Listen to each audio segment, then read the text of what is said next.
الحمدللہ وحدہ والصلاة والسلام علی من لا نبی بعدہ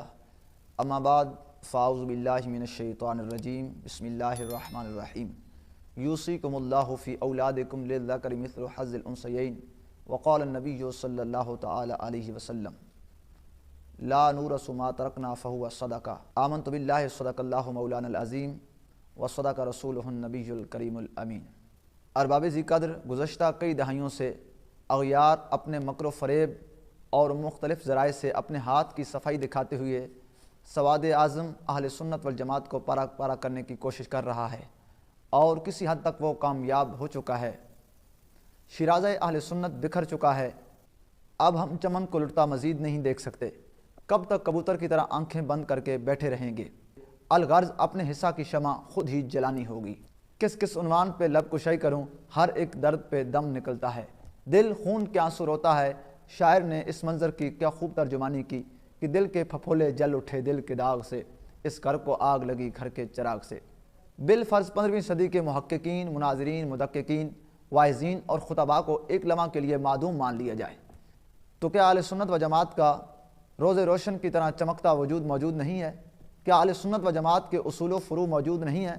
کیا اہل سنت و جماعت کے اکابر کے عقائد و نظریات کی روشنی میں ہم اپنے مسائل کا حل نہیں نکال سکتے؟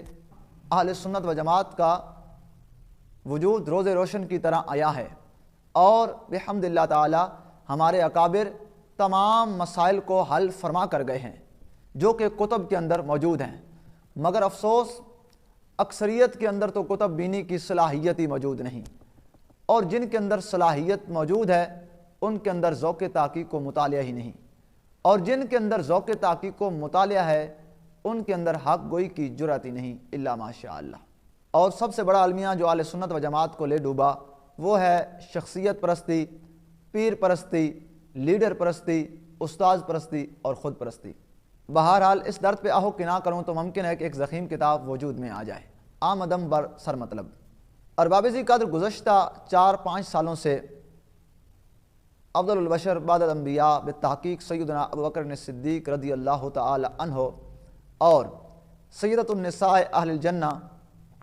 شہزادی شاہ عرب و عجم سیدہ فاطمہ الزہرا رضی اللہ تعالی عنہا کے مابین مسئلہ فدق کے معاملہ میں اہل سنت بہم دست و گریباں ہیں۔ حالانکہ قضیہ فدق پر ہمارا اختلاف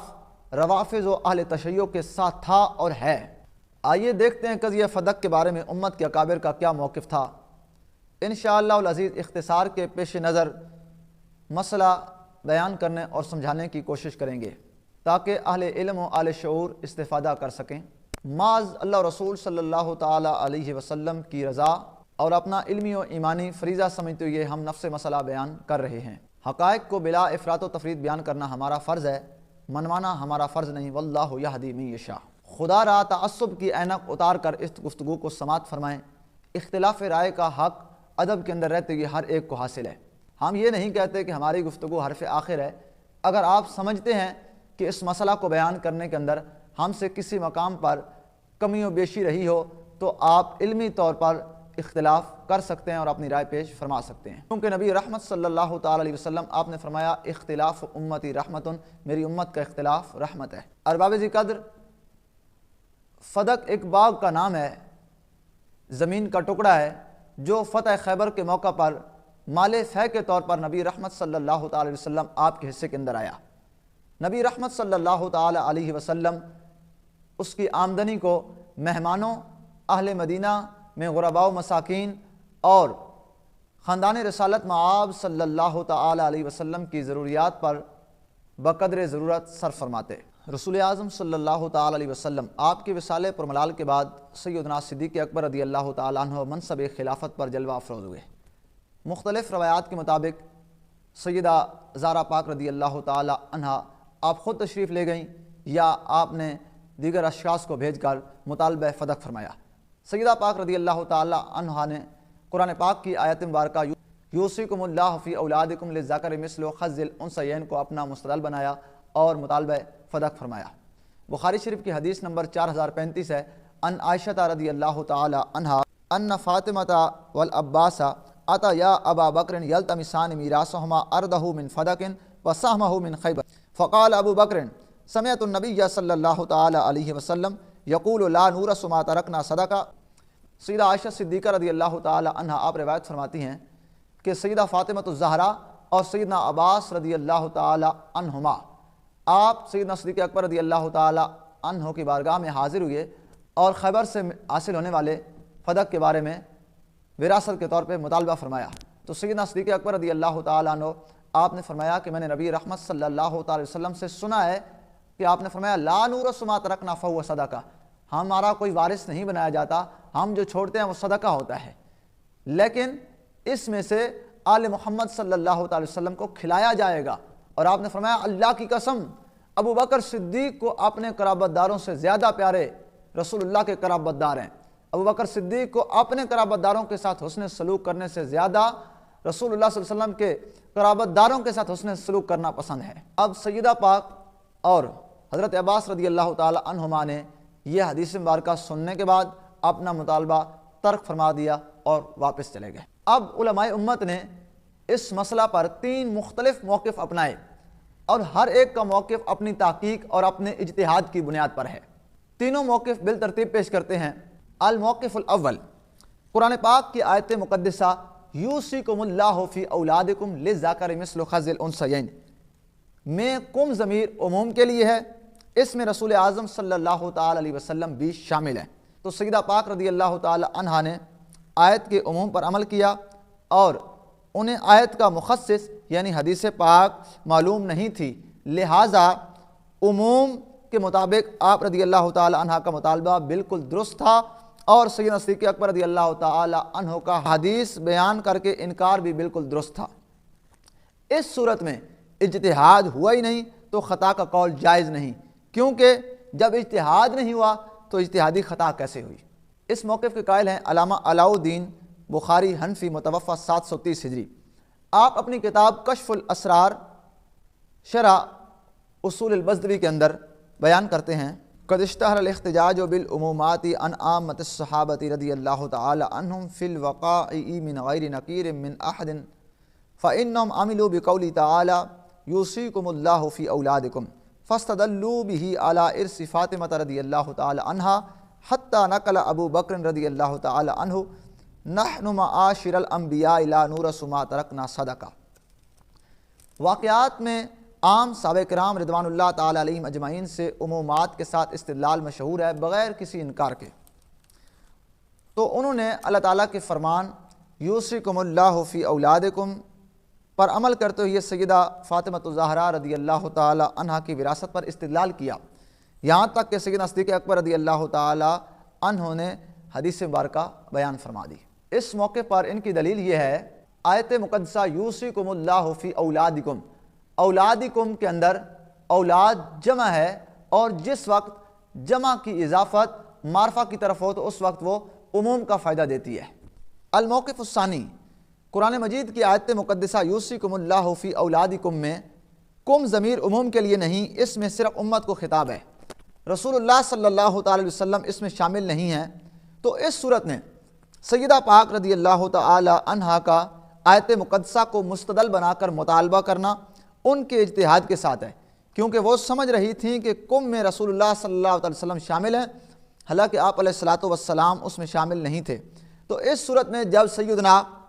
صدیق اکبر رضی اللہ تعالی عنہ نے حدیث مبارکہ بیان کر کے انکار کیا تو خلیفہ برحق و بلا فصل رضی اللہ تعالی عنہ کا فیصلہ حق ہے، یعنی مبنی بر ثواب ہے، اور سیدہ پاک رضی اللہ تعالی عنہ کا فیصلہ مبنی بر ثواب نہیں، کیونکہ قاعدہ یہ ہے کہ والحق عند اللہ واحد، اور اجتہاد میں اللہ تعالیٰ کے نزدیک حق پر ایک ہوتا ہے۔ البتہ مدارس کے اندر پڑھائی جانے والی اصول فقہ کی مشہور کتاب نور الانوار کے اندر ملا جیون نے اہل سنت کا مذہب بیان فرمایا کہ ان المجتہد یخطئ و یصیب والحق فی موضع الخلاف واحد، کہ اہل سنت کا موقف یہ ہے کہ مجتہد مصیب بھی ہوتا ہے اور مخطئ بھی ہوتا ہے، یعنی وہ درست رائے بھی پاتا ہے اور غلط رائے بھی پاتا ہے، لیکن اختلاف کی جگہ پر حق ایک جانب ہوتا ہے، جبکہ اہل سنت کے مقابلے میں معتزلہ کا نظریہ یہ ہے کل مجتہد مصیب والحق فی موضع الخلاف متعدد، معتزلہ کے نزدیک ہر مجتہد درست رائے پاتا ہے اور درست رائے متعدد ہوتی ہیں، ایک سے زائد ہوتی ہیں، جبکہ اہل سنہ کا نظریہ ہے کہ حق ایک ہی جانب ہوتا ہے۔ تو جب سیدہ پاک رضی اللہ تعالی عنہ مبنی بر غیر ثواب تھیں تو اسی کا نام خطا اجتہادی ہے، مگر یہ یاد رہے کہ اس پر کوئی گناہ نہیں، کوئی مواخذہ نہیں، بلکہ حدیث مبارکہ کے مطابق اس پر اجر و ثواب ہے۔ مسلم شریف کی حدیث مبارکہ ہے ان عمرو بن العاص رضی اللہ تعالی عنہ انہ سمع النبی صلی اللہ تعالی علیہ وسلم اذا حکم الحاکم فاجتہد ثم اصاب فلہ اجران فاجتہد ثم اخطأ فلہ اجر۔ حضرت عمر بن عاص رضی اللہ تعالیٰ عنہ روایت کرتے ہیں کہ بے شک انہوں نے نبی رحمت صلی اللہ تعالی وسلم سے سنا، آپ علیہ الصلوۃ نے فرمایا جب مجتہد اجتہاد کرتا ہے اگر وہ درست رائے کو پا لے تو اس کے لیے دوہرا اجر ہوتا ہے، اسے 2 ثواب ملتے ہیں۔ اگر وہ اجتہاد کرے اور اس کے اجتہاد کے اندر خطا واقع ہو جائے، درست رائے کو نہ پائے، تو فلہ اجر، اس کے لیے پھر بھی ایک اجر ہوتا ہے۔ تو گویا اس صورت میں حضرت سیدنا صدیق اکبر رضی اللہ تعالی عنہ حق پر تھے اور سیدہ پاک رضی اللہ تعالی عنہ خطا اجتہادی پر تھیں، اور اس موقف کے قائل مأمور من الرسول فاتح قادیان پیر سیدنا امیر علی شاہ رحمۃ اللہ تعالی علیہ آپ ہیں۔ آپ اپنی کتاب تصفیہ مابین سنی و شیعہ کے اندر قضیہ فدق کے متعلق روافض کے اعتراضات اور ان کے جوابات نقل کرتے ہیں، اور پہلا سوال نقل کرتے ہیں سیدنا بکر صدیق رضی اللہ تعالی عنہ نے سیدۃ النساء فاطمہ الزہرا رضی اللہ کو میراث پدری یعنی باغ فدق سے محروم کیا، حالانکہ قرآن کریم کا ارشاد ہے یوصیکم اللہ فی اولادکم للذکر مثل حظ الانثیین، کہ اللہ تعالیٰ تمہاری اولاد کے متعلق تمہیں ارشاد فرماتا ہے کہ ایک لڑکے کا حصہ 2 لڑکیوں کے برابر ہے۔ تو پیر صاحب اس کا جواب دیتے ہیں، یہ روافض کی طرف سے سوال ہے، تو آپ جواب دیتے ہیں اس آیہ شریفہ میں خطاب کم امت کے لیے ہے۔ سورہ نساء میں یوصیکم آیہ سے ما قبل پہلے رکوع میں فَانْكِحُوا مَا طَابَ لَكُم مِّنَ النِّسَاءِ مَثْنَىٰ وَثُلَاثَ وَرُبَاعَ، کہ یعنی جو عورتیں تمہیں پسند آئیں ان کے ساتھ نکاح کرو 2 2 3 3 4 4،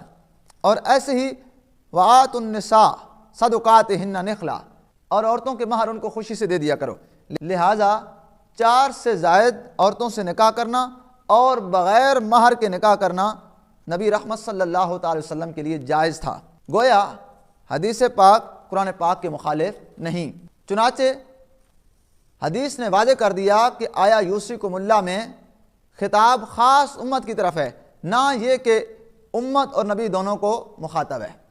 چنانچہ آیات سابقہ مستورہ بالا میں نیز یوصیکم اللہ کے بعد اللہ تعالیٰ فرماتا ہے تلک حدود اللہ ومن یطع اللہ ورسولہ یدخلہ جنات تجری من تحتہا الانہار خالدین فیہا وذلک الفوز العظیم ومن یعص اللہ ورسولہ ویتعدی حدودہ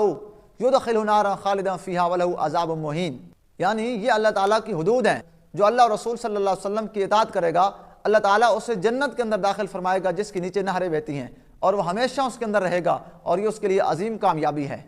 اور جو اللہ اور رسول صلی اللہ تعالی وسلم کی نافرمانی کرے گا اور اس کی حدوں کا پاس نہیں رکھے گا تو اللہ تعالیٰ اسے آگ کے اندر ڈالے گا ہمیشہ کے لیے، اور اس کے لیے ذلت آمیز عذاب ہے۔ اس آیت میں وَمَن يُطِعِ اللَّهَ وَرَسُولَهُ اور وَمَن يَعْصِ اللَّهَ وَرَسُولَهُ یہ بتلا رہے ہیں کہ یہ حکم امت کے لیے ہے نہ کہ رسول کے لیے۔ پس معلوم ہوا کہ حضور علیہ الصلوۃ والسلام کی میراث تھی ہی نہیں، تو اس سے محروم کرنے کا سوال کیسے پیدا ہو سکتا ہے؟ اب یہ تاجدار گولڑا رحمۃ اللہ علیہ کا موقف۔ الموقف الثالث، سیدہ پاک رضی اللہ تعالی عنہ کو آیت مقدسہ یوصیکم اللہ فی اولادکم کا مخصص حدیث مبارکہ لا نورث ما ترکنا فہو صدقہ معلوم تھی، مگر وہ سمجھ رہی تھیں کہ بعض اموال کے اندر وراثت جاری ہوگی اور بعض کے اندر نہیں ہوگی۔ تو یہ سیدہ پاک رضی اللہ تعالی عنہ کا اجتہاد تھا، اور یہ بھی مبنی بر ثواب نہیں تھا، اور اسی چیز کا نام شریعت کی اصطلاح میں خطا اجتہادی ہے۔ اب اس موقف کے قائل ہیں امام ابن حجر عسقلانی، آپ عمدۃ القاری شرح صحیح البخاری کے اندر بیان کرتے ہیں وَكَأَنَّهَا اعْتَقَدَتْ تخصیص العموم فی قولہ ولا نورث، کہ سیدہ پاک رضی اللہ تعالی عنہ کو علم تھا مگر آپ یہ سمجھ رہی تھیں کہ جو لا نورث والی حدیث مبارکہ ہے یہ اپنے عموم پر نہیں بلکہ خصوص پر ہے، یعنی کہ اس کے ساتھ ہو تمام اموال وراثت سے خارج نہیں ہوں گے بلکہ بعض اموال کی تقسیم وراثت کے طور پر ہوگی اور بعض کی نہیں ہوگی۔ مذکورہ تینوں موقف ائمہ اہل سنت کے پیش کیے گئے ہیں اور تینوں اپنے اپنے دلائل کے مطابق درست ہیں۔ کسی ایک موقف کا قائل کسی دوسرے پر لعن طعن نہیں کر سکتا، کسی ایک موقف کا قائل کسی دوسرے پر توہین، بے ادبی اور گستاخی کا الزام نہیں دے سکتا، کیونکہ یہ ظنی موقف ہیں، کوئی ایک موقف بھی قطعی موقف نہیں ہے۔ ہر ایک قائل نے اپنا موقف اپنی اپنی تحقیق اور اجتہاد کی بنیاد پر اپنایا ہے۔ اب رہا مسئلہ فاتح قادیان معمور من الرسول پیر سیدنا امیر علی شاہ رحمۃ اللہ علیہ کا، تو آپ نے اپنی کتاب تصفیہ مابین سنی و شیعہ کے اندر جس موقف کو اپنایا ہے وہ موقف نمبر 2 ہے، یعنی کہ یوصیکم اللہ فی اولادکم للذکر مثل حظ الانثیین کے اندر جو کم ہے یہ عموم کے لیے نہیں ہے بلکہ یہ صرف امت کے لیے خطاب ہے۔ اس کے اندر رسول اعظم صلی اللہ علیہ وسلم شامل نہیں ہیں، جیسا کہ میں نے اوپر پیر صاحب کی کتاب سے پڑھ کر آپ کے سامنے بیان کیا ہے۔ اس لیے پیر صاحب رحمۃ اللہ علیہ کے اختیار کردہ اور ترجیح دیا گیا موقف ہو وہ